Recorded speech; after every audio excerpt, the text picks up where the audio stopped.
Yevok, bienvenue, chercheur spirituel.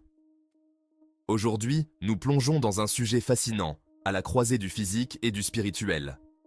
Explorons ensemble le mystère des dents de sagesse et du cœur. Pourquoi séparons-nous le cœur de la bouche? Et que signifie cette séparation pour notre connexion au divin? Commençons par les dents de sagesse. Ce troisième jeu de molaires apparaît généralement à la fin de l'adolescence ou au début de la vingtaine. On les appelle dents de sagesse, car elles émergent à un âge où nous sommes supposés être plus sages. Mais voici le hic. Nombreux sont ceux qui se font retirer leurs dents de sagesse avant même qu'elles ne soient complètement sorties.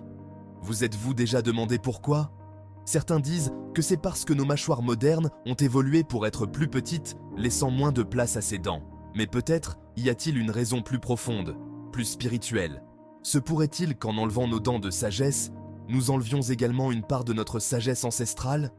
Cette sagesse qui relie notre bouche à notre cœur? Le cœur, dans de nombreuses traditions spirituelles, est considéré comme le siège de l'âme. C'est là que nous nous connectons profondément à nous-mêmes et au divin. Lorsque nous parlons avec le cœur, nos mots portent l'essence de notre vérité. Mais dans le monde d'aujourd'hui, il semble que nous soyons souvent encouragés à déconnecter ces deux organes puissants. Réfléchissez-y.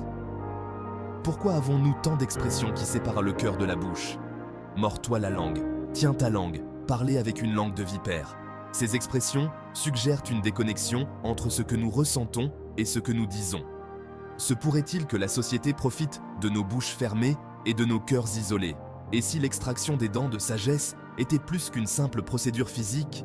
Et si elle symbolisait la déconnexion entre notre esprit et notre cœur?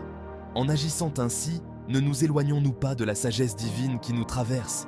Lorsque notre bouche et notre cœur sont en harmonie, nous pouvons exprimer notre vrai moi et nous connecter plus profondément aux autres et à l'univers. C'est comme si nos mots devenaient un pont unissant notre monde intérieur au monde extérieur. Imaginez maintenant un monde où nous n'enlevons pas nos dents de sagesse. Un monde où nous honorons les connexions au sein de notre corps et la sagesse qu'elles renferment.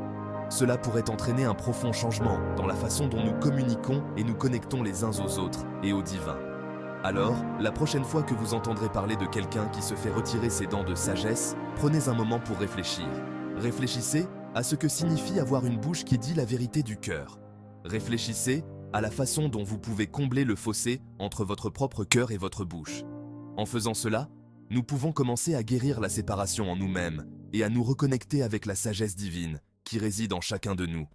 Et cela, mes amis, est un voyage qui vaut la peine d'être entrepris. Merci de m'avoir rejoint dans cette exploration. N'oubliez pas que votre cœur et votre bouche sont de puissants outils de connexion et de vérité. Jusqu'à la prochaine fois, restez connectés et restez sages.